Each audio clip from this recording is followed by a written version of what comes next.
I'm guest editor of the Graphic Medicine section of the Annals of Internal Medicine, which I think 5 years ago, if anyone would have suggested that there was such a thing as an editor of the comic section of a medical journal, people would have laughed them out of the room, but there it is. One story that I told called Betty P was also a story from my training, and it involved a woman who was dying of metastatic cancer, didn't have close family members, nobody really knew what her wishes were, and she wasn't able to communicate very clearly for herself. And I was the doctor on call for the weekend, just sort of covering. I asked, well, what should we do if her heart were to stop beating, during the weekend? You wouldn't want to try to resuscitate her, right? I mean, that would be crazy. She's just going to die and we torture her and we're just going to prolong her suffering.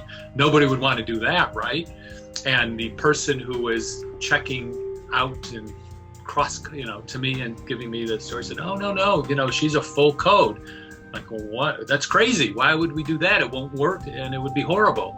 It's like, well, she didn't document it. She has no advance directive. There's no power of attorney. We got to do it. And what do I know? I was an intern. I didn't know any better. And so I just did what I was told. And lo and behold, during the weekend, her heart does stop beating. And they call the code and everybody rushes in and starts pumping on her chest and trying to resuscitate her, even though it was pretty clear that it wasn't going to work, and it was horrible. I mean, her ribs would break and she's bleeding, and it was a very traumatic experience, clearly for her, but also for me as somebody who was participating in this. And I felt like I was doing something that I knew was wrong and shouldn't have taken place, but yet did it anyway.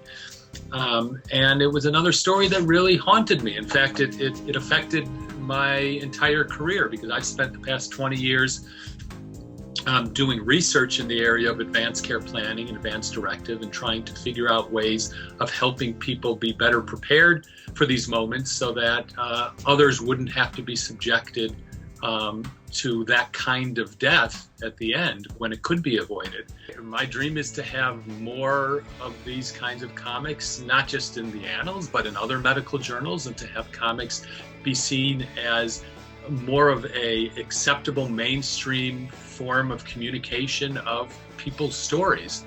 Many memoirs that are being written, book-length memoirs about medical issues, talented artists and storytellers, there's receptive audience, there's value in telling these stories in this new and different way, at least for this community. And so I want more people to get involved and see the light.